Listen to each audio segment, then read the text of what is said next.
ஜிஎஸ்க்கு syllabus wise videos பார்த்துக்கிட்டு இருக்கோம். இதுவரையும் 18 டாபிக் பார்த்துட்டோம். இன்னும் நீங்கள் பார்க்கலன்னா டிஸ்கிரிப்ஷனில் லிங்க் இருக்குது, செக் பண்ணி பாருங்கள். இந்த வீடியோவில் அடுத்த 2 டாபிக் பார்க்க போகிறோம். தகவல் அறியும் உரிமை சட்டம், இதில் 6 வினாக்கள் பார்க்க போகிறோம்.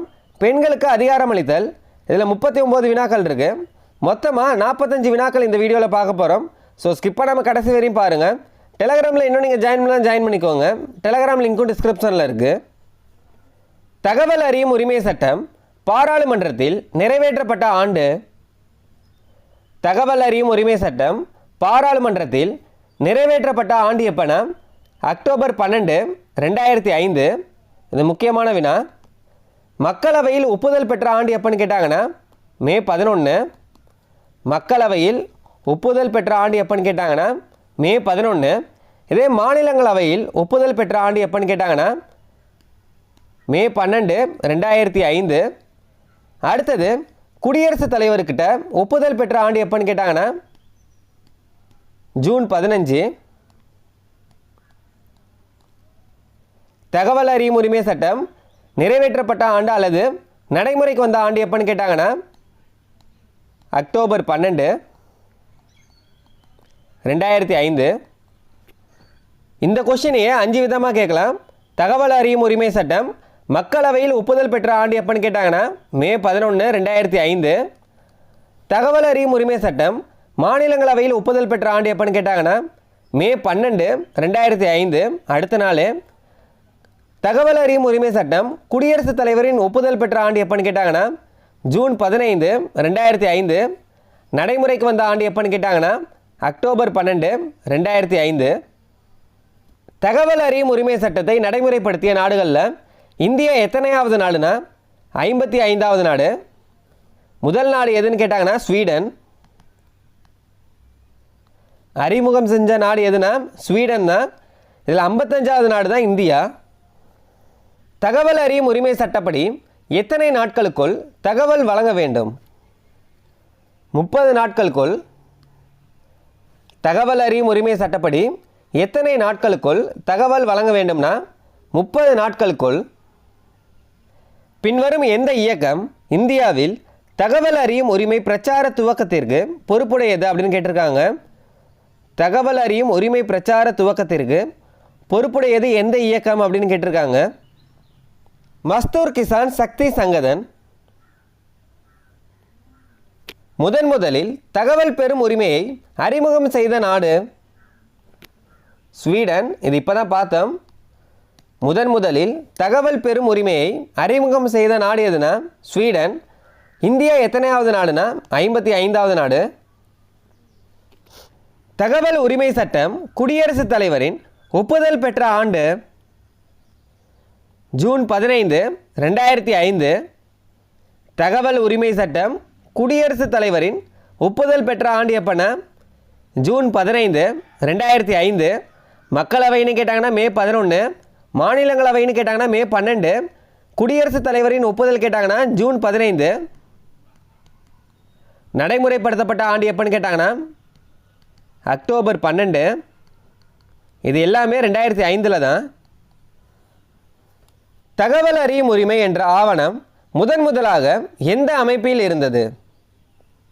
உலக வங்கியில். தகவல் அறியும் உரிமை என்ற ஆவணம் முதலாக எந்த அமைப்பில் இருந்ததுன்னா உலக வங்கியில். அடுத்த டாபிக் பெண்களுக்கு அதிகாரம் அளித்தல். பெண் விடுதலைக்காக இயற்றப்பட்ட சட்டங்களை கால வரிசைப்படுத்தி எழுதுக அப்படின்னு கொடுத்துருக்காங்க. சாரதா சட்டம், சதி ஒழிப்பு சட்டம், வரதட்சணை தடை சட்டம், தேவதாசி ஒழிப்பு சட்டம். இதை கால வரிசைப்படுத்தி எழுதுக அப்படின்னு சொல்லியிருக்காங்க. சாரதா சட்டம் எப்போனா 1929. சதி ஒழிப்பு சட்டம் எப்போனா 1829.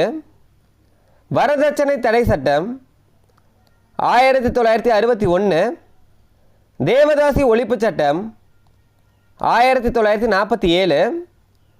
சாரதா சட்டம் 1929. சதி ஒழிப்பு சட்டம் 1829. வரதட்சணை தடை சட்டம் 1961. தேவதாசி ஒழிப்பு சட்டம் 1947. இந்த வரிசைப்படி எழுதுனோம்னா ஃபஸ்ட்டு சதி ஒழிப்பு சட்டம், ரெண்டாவது சாரதா சட்டம். 3வது வரதட்சணை தடை சட்டம். 4வது தேவதாசி ஒழிப்பு சட்டம். 2, 1, 4, 3 இதுதான் சரியானது. ஆப்ஷன் வந்து டி. ஐநா சபை சர்வதேச மகளிர் சதாப்தம் என்று அறிவித்த ஆண்டு. சர்வதேச மகளிர் சதாப்தம் என்று அறிவித்த ஆண்டு எப்பன்னு கேட்டிருக்காங்க. 1976 1985 வரையும் ஐநா சபை வந்து சர்வதேச மகளிர் சதாப்தம் என்று அறிவித்த ஆண்டு எப்பனா 1976 1985 வரையும். சர்வதேச மகளிர் ஆண்டு எப்பன்னு கேட்டாங்கன்னா 1975. சர்வதேச மகளிர் ஆண்டு எப்பன்னு கேட்டாங்கன்னா 1975. இதுக்கப்புறமேட்டு தான் இது வரும் 1976 1985 வரையும். மத்திய தொழிலாளர் மந்திரி பண்டாரு தத்தாத்திரேயா கூற்றுப்படி பெண்களுக்கான எளிய பரிசு என்பது. பெண்களுக்கான எளிய பரிசு என்பது என்னன்னா மகப்பேறு கால பயன்பாடுகள் திருத்த சட்டம். மந்திரி பண்டாரு தத்தாத்திரேயா கூற்றுப்படி பெண்களுக்கான எளிய பரிசு என்பது என்னன்னா மகப்பேறு கால பயன்பாடுகள் திருத்த சட்டம். ஆண் மற்றும் பெண்ணின் திருமண வயதினை நிர்ணயம் செய்யும் இந்திய திருமண திருத்த சட்டம் கொண்டு வரப்பட்ட ஆண்டு. 2001. இந்திய திருமண திருத்த சட்டம் கொண்டு வரப்பட்ட ஆண்டு எப்பனா 2001. வரதட்சணை தடை சட்டம் பாராளுமன்றத்தால் நிறைவேற்றப்பட்ட ஆண்டு. இது இப்போ தான் பொறுத்துகையில் பார்த்தோம். வரதட்சணை தடை சட்டம் பாராளுமன்றத்தால் நிறைவேற்றப்பட்ட ஆண்டு எப்பனா 1961. பெண்களுக்கான தேசிய ஆணையம் எப்பொழுது அமைக்கப்பட்டது? இந்த டாப்பிக்கில் இதுதான் முக்கியமான வினா. பெண்களுக்கான தேசிய ஆணையம் எப்பொழுது அமைக்கப்பட்டதுன்னா ஜனவரி 1992. இந்த கொஸ்டின் வந்து நிறைய டைம் கேட்டிருக்காங்க. பெண்களுக்கான தேசிய ஆணையம் எப்பொழுது அமைக்கப்பட்டதுன்னா ஜனவரி 1992. எந்த வருடம் பெண்களுக்கு அதிகாரம் அளித்தல் என்ற தேசிய திட்டம் தொடங்கப்பட்டது? 2010.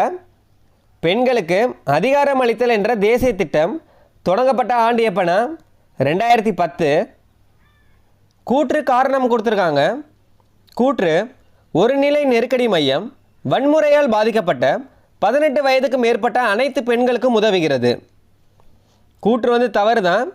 ஒரு நிலை நெருக்கடி மையம் வன்முறையால் பாதிக்கப்பட்ட 18 வயதுக்கு மேற்பட்ட அனைத்து பெண்களுக்கும் உதவுகிறது.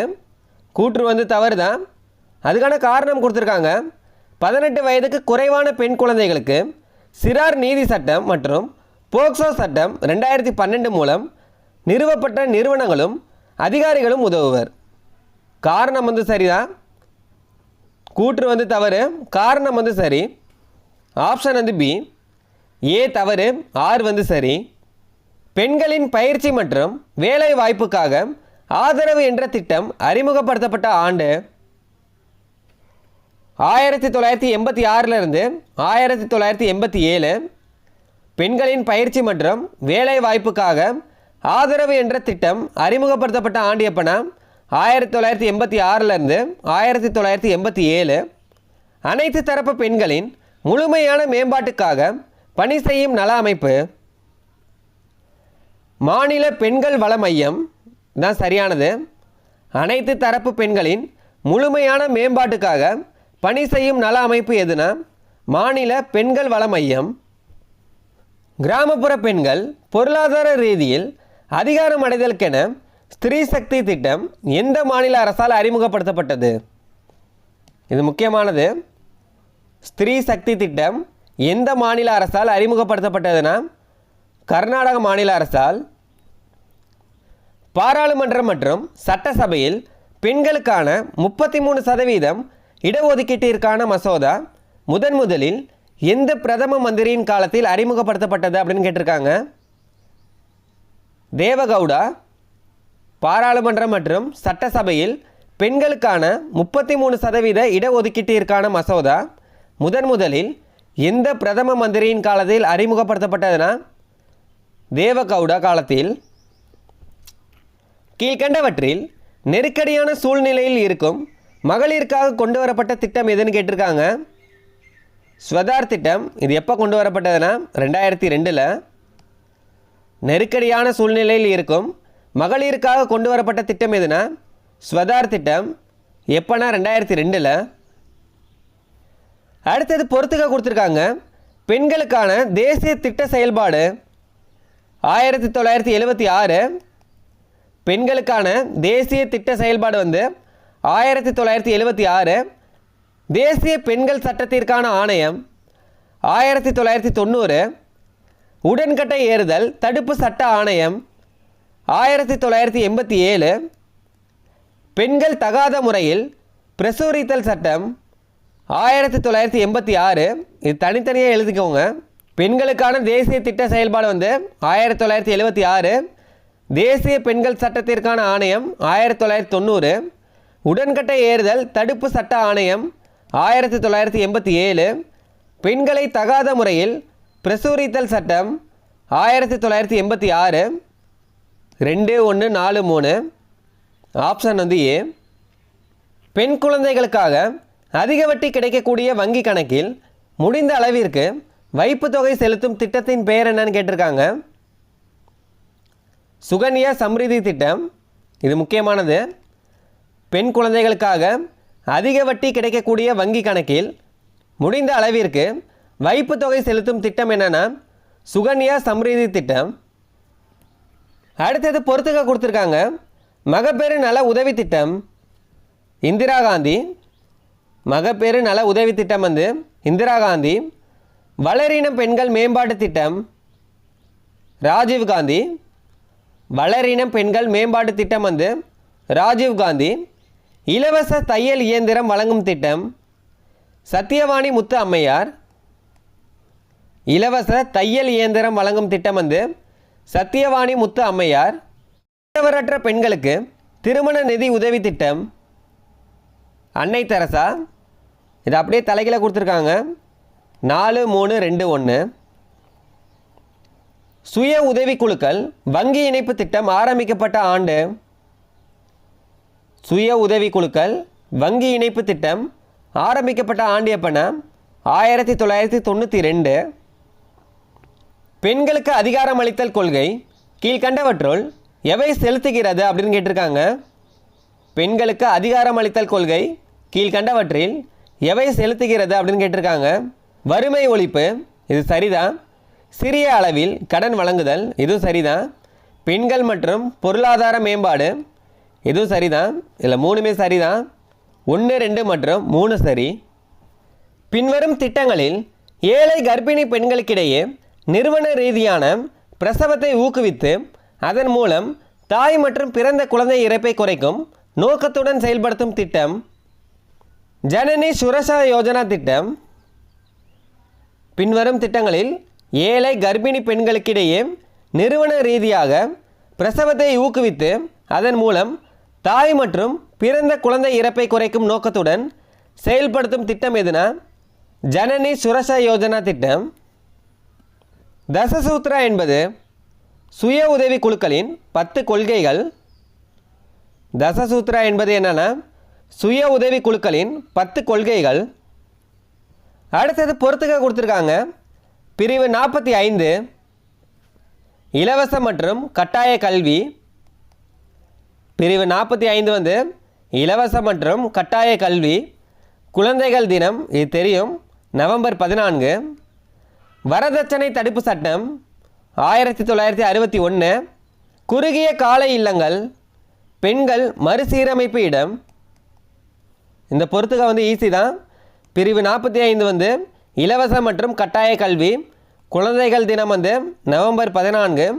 வரதட்சணை தடுப்பு சட்டம் 1961. குறுகிய கால இல்லங்கள் பெண்கள் மறுசீரமைப்பு இடம். ஆப்ஷன் வந்து சி 2, 3, 4, 1 இதுதான் சரியானது. அடுத்தது பொறுத்துக்க கொடுத்துருக்காங்க. ராஷ்டிரிய மகிழா கோஷ் பெண்களுக்கான கடன் வசதிகள். ஸ்வதார் கடினமான சந்தர்ப்ப நிலைகளில் பெண்களின் தேவைகளை பூர்த்தி செய்வது. பெண்களுக்கான பயிற்சி மற்றும் வேலைவாய்ப்பு திட்டம். ஏழை மற்றும் சொத்து இல்லாத பெண்களின் திறமைகளை உயர்த்துவது. பெண்களுக்கான பயிற்சி மற்றும் வேலைவாய்ப்பு திட்டம் என்னென்னா ஏழை மற்றும் சொத்து இல்லாத பெண்களின் திறமைகளை உயர்த்துவது. இந்திரா மகிழா யோஜனா அங்கன்வாடி மையங்களில் பணிபுரியும் கிராமங்கள் மற்றும் குடிசையில் இருக்கும் பெண்கள். இது ஆப்ஷன் வந்து பி 3 4 2 1 இதுதான் சரியானது. பின்வருவனவற்றுள் பொருந்தாத ஒன்றை குறிப்பிடுக அப்படின்னு சொல்லியிருக்காங்க. குடியரசில் எல்லாரும் சம உரிமை உடையவர்கள். அவ்வை இல்லம் என்பது அனாதை சிறுமிகளுக்கான ஒரு காப்பகம். சமத்துவ சமுதாயத்தை உருவாக்குவதே மக்களாட்சி.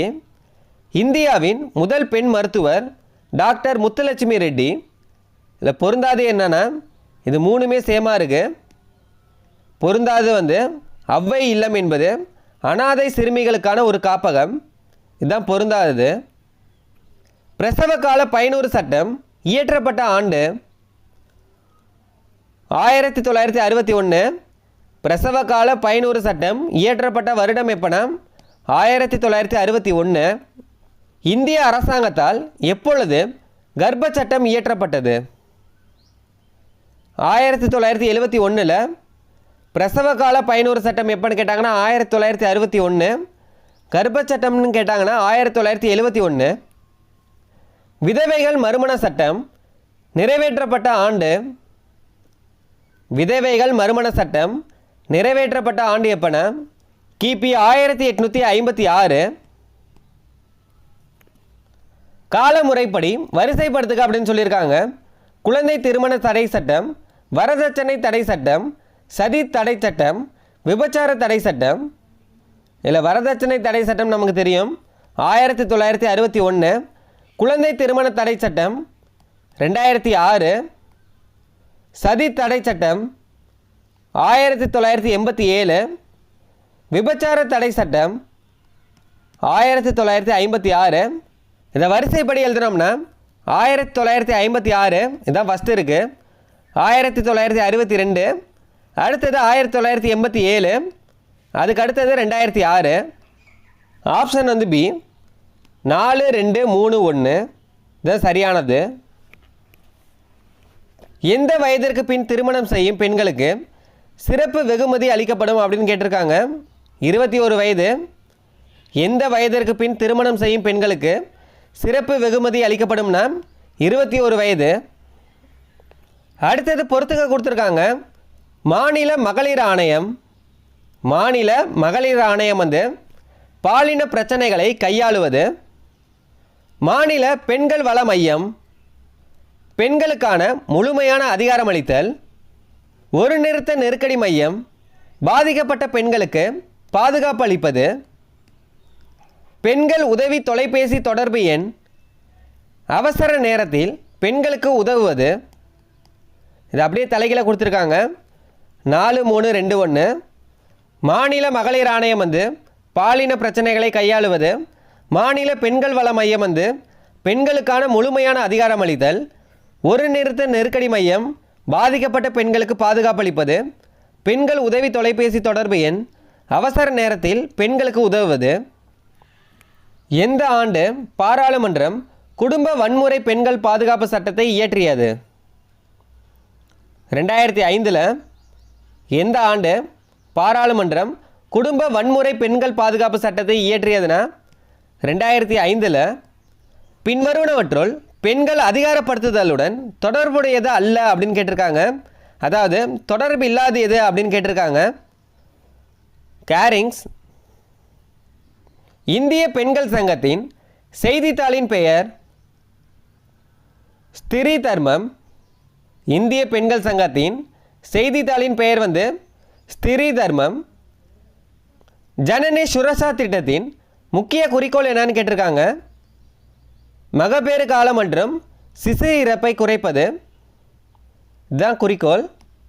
ஜனனி சுரக்ஷா திட்டத்தின் முக்கிய குறிக்கோள் வந்து பேறுகாலம் மற்றும் சிசு இறப்பை குறைப்பது.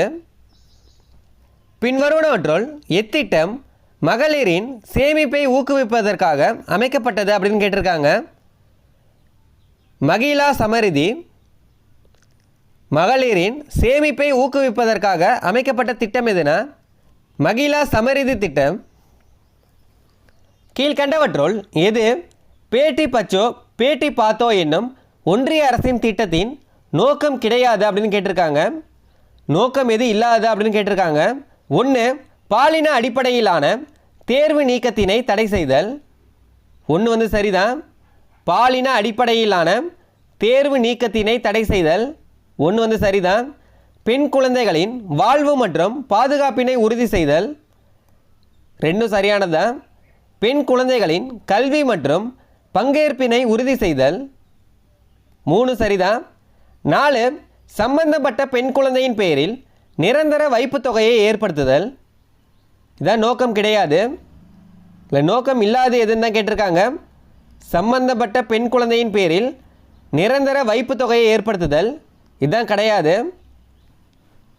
4 மட்டும்தான். பெண்கள் மேம்பாடு குறித்து கீழ் வருவனவற்றுள் எது சரியானது அப்படின்னு கேட்டிருக்காங்க. பெண்கள் மேம்பாடு குறித்து கீழ் வருவனவற்றுள் எது சரியானது அப்படின்னு கேட்டிருக்காங்க. 1 முடிவெடுத்தலில் பெண்களின் ஈடுபாட்டினை அதிகரித்தல். 2 பெண்களை தொழில் முனைவோராக ஊக்குவித்தல். 3 முறைசாரா அமைப்புகளில் பெண்களின் படிநிலையை மேம்படுத்துவதற்கான நடவடிக்கைகளை தொடங்குதல். இல்லை 3மே சரியானது தான். முடிவெடுத்தலில் பெண்களின் ஈடுபாட்டினை அதிகரித்தல், பெண்களை தொழில் முனைவோராக ஊக்குவித்தல், முறைசாரா அமைப்புகளில் பெண்களின் படிநிலையை மேம்படுத்துவதற்கான நடவடிக்கைகளை தொடங்குதல் இது 3மே சரிதான். ஆப்ஷன் டி 1, 2 மற்றும் 3 சரி. பெண்கள் மேம்பாடு பற்றி பின்வரும் கூற்றுகளில் எது உண்மை அப்படின்னு கேட்டிருக்காங்க.